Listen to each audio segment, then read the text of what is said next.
All right, ladies and gentlemen, here we are starting chapter 23, comparing means. We're still in that same frame of mind where we're talking about hypothesis tests and confidence intervals. Very little is changing from one set to the next, just a few tweaks here and there. What you're going to notice the hardest thing to do with all of these is determining what test to use and when. Now, all we're going to be talking about here are some basic formulas and rules to apply so that when we get into class, we can jumpstart right into this and start talking about how these things work together. So the focus for today is comparing two groups.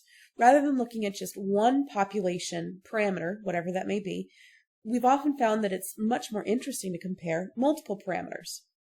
Now, when we're talking about quantitative data, remember when we were doing proportions, that's stuff that falls in a yes or no category, so it's not necessarily quantitative.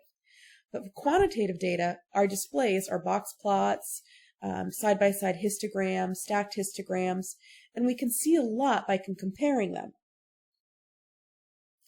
Now, when we've had that opportunity to look at the data, we can establish looking at these different groups. We have the brand name has a much lower median than the generic brand. The generic brand has outliers, whereas the brand name does not, but overall speaking, the generic brand is much less varied. If you look here, aside from the two outliers, the generic brand is all encased within this small little range in the interquartile range, whereas the brand name has a much wider range of whatever this duration in minutes is. Now, all we get to do here is to look at data and comparing two means. We've compared two proportions already, so hopefully the difference here is not going to be too large. But instead of looking at P1 minus P2 when we're talking about proportions, we're looking at mu1 minus mu2, the mean of a first group and the mean of a second group. All right, so we're looking at our formulas here. They're very similar to what we had before. Here's our formula for standard deviation. We call it a standard deviation when you know the population parameter. The parameter symbol for standard deviation is sigma. So this is the standard deviation of the first population squared divided by its sample size plus the standard deviation of the second population squared divided by its sample size. This is very, very similar to your idea of your Pythagorean theorem, a squared plus b squared equals c squared. If I want to find the third side, I can't just add a and b. I have to take the square root of their sum. And that's where this idea comes from. It's very important, though, that you remember that a parameter is talking about the whole entire population. When I don't have an entire population, I cannot use standard deviation. We instead use standard error. Standard error allows us to use the sample statistic for standard deviation, which is S. That looks like a C. I don't want that to C. Okay. So when we have a population parameter, by all means use it. When you don't, use the sample statistic. So standard deviation versus standard error is different notation because it's talking about what kind of data I have to go off of. We are going to be doing this with a two-sample t interval and a t test. It is very, very, very important that you understand that an interval is based on the sample. It is all centered around your sample, whereas the test is built on and centered around the hypothesis. The null hypothesis, to be exact. So you want to keep those straight. For a t interval, you only ever use the statistics because it's based off of your sample. If you have the population parameters for a hypothesis test, you use them. However, we don't always have them, so sometimes you have to use the standard error. Now for our assumptions and conditions. Yep, there we go again. Here comes another one, just like the other one. Hopefully, this isn't going to be a big leap for you guys. You understand that our assumptions and conditions are based upon two ideas: independence and big enough. Well, we do have the independence assumption here. It's just we have two groups, so you check both groups. We need to make sure that every person selected or every object selected in each group are independent of each other.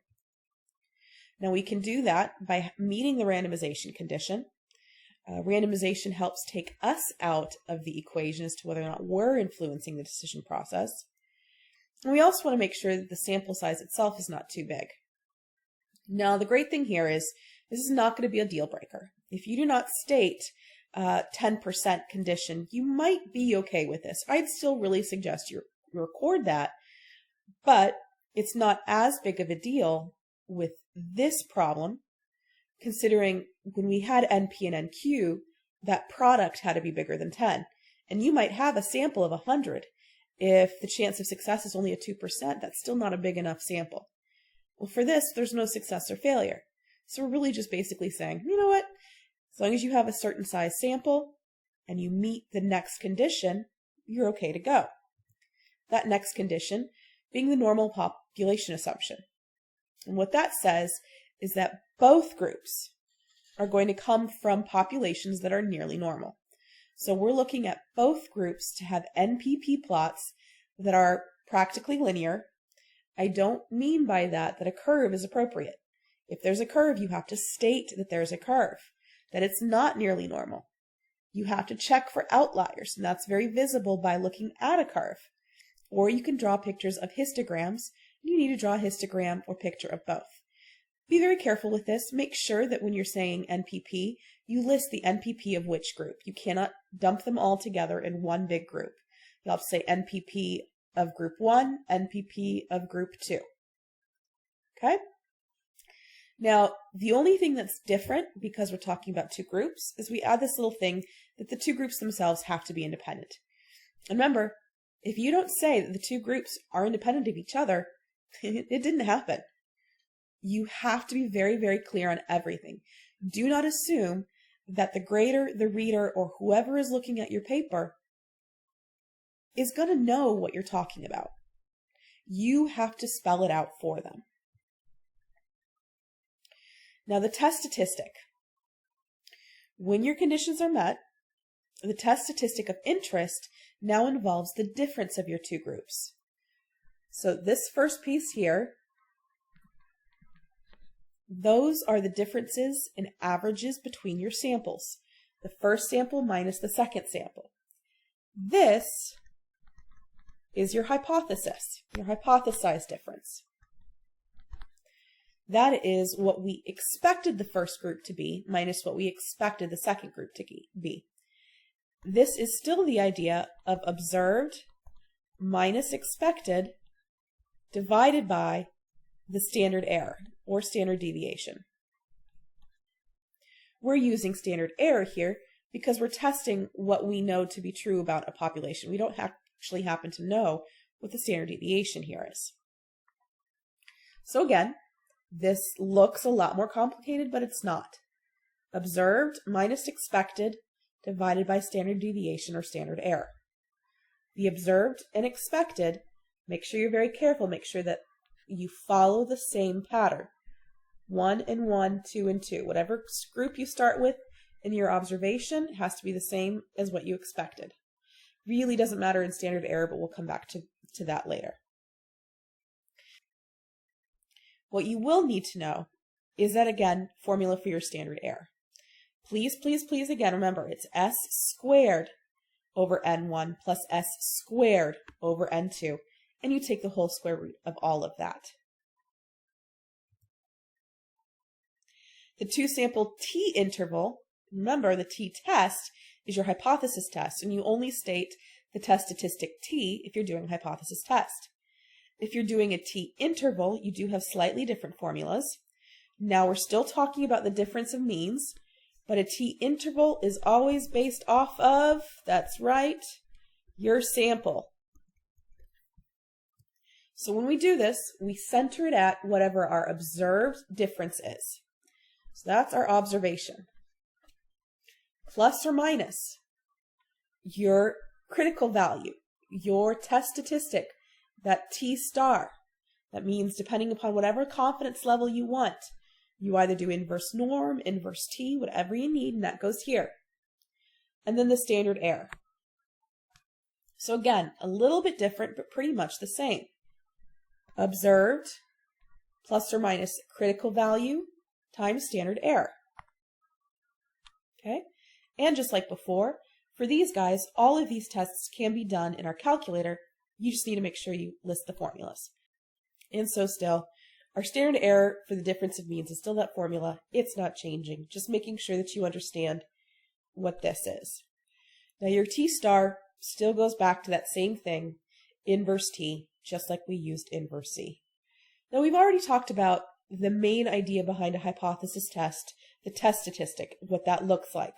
Observed minus expected divided by the standard error. It's just that naturally speaking, when we write our null hypothesis, we write it in this way. We say the null hypothesis is the difference, one group minus the other is always the difference, is equal to some hypothesized value. Whatever that value is, goes here. Oops. That value always goes into delta. Delta is always standing for the change. Usually it's going to be 0. But there may be cases where you have some other number. And then again, you always use it over the standard error, where the standard error is that other formula. So when the conditions are met, null hypothesis is true. You're going to do T model. The last thing that I kind of want to talk to you about is just a summary of how your notation is. Please don't forget that if you are doing a confidence intervals are based upon the sample. So when you have met your conditions, you're going to say conditions met. You're going to do a 2 sample T interval. Oops, that should be an interval. And we're going to say that following a T model centered at your first group minus your second group's average, and with a standard error of S1 squared over N1 plus S2 squared over N2. And if you want to use that without rewriting it, do that. A little brace pointing to it and saying that's my standard error. So you have to state that, that's actually lowercase t, and you need to say how many degrees of freedom. And we will talk about the degrees of freedom a little bit later. So you must show this.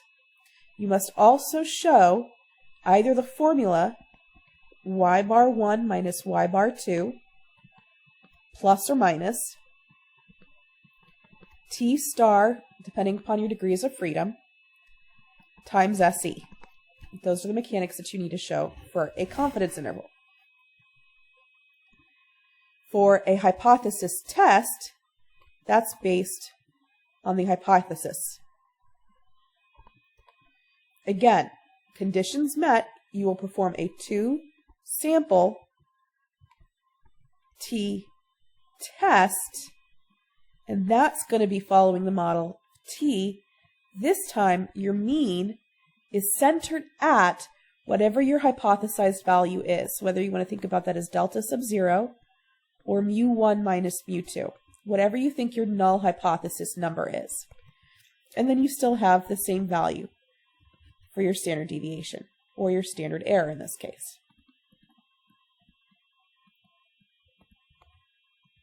Okay, again, listing what your degrees of freedom is, which we will go into more later. But with a hypothesis test, you must also indicate your test statistic. So you would say T equals y bar 1 minus y bar 2. That's your sample value. A lot of times we'll put that in parentheses. Minus delta 0. That's your hypothesized value. You can either say delta 0, or you can do mu1, or you can do mu1 minus mu2. Those are both the same thing. All over the standard error. You would also need to then state the probability of having a T distribution with however many degrees of freedom, either greater than, less than, or not equal to, depending upon, remember this is always your alternative hypothesis symbol. Whatever your answer is from that line is equal to, and that's going to give you your p-value. Okay? From there, you'd make your conclusions. If it's a confidence interval, you interpret the interval. If they ask you to interpret what does it mean to have that kind of confidence, that's the confidence level. Hypothesis test, make your decision based off of P. All right, ladies and gentlemen, I hope you were able to get these down in your notes to make the class go a lot quicker. Best of luck, and I will see you in class.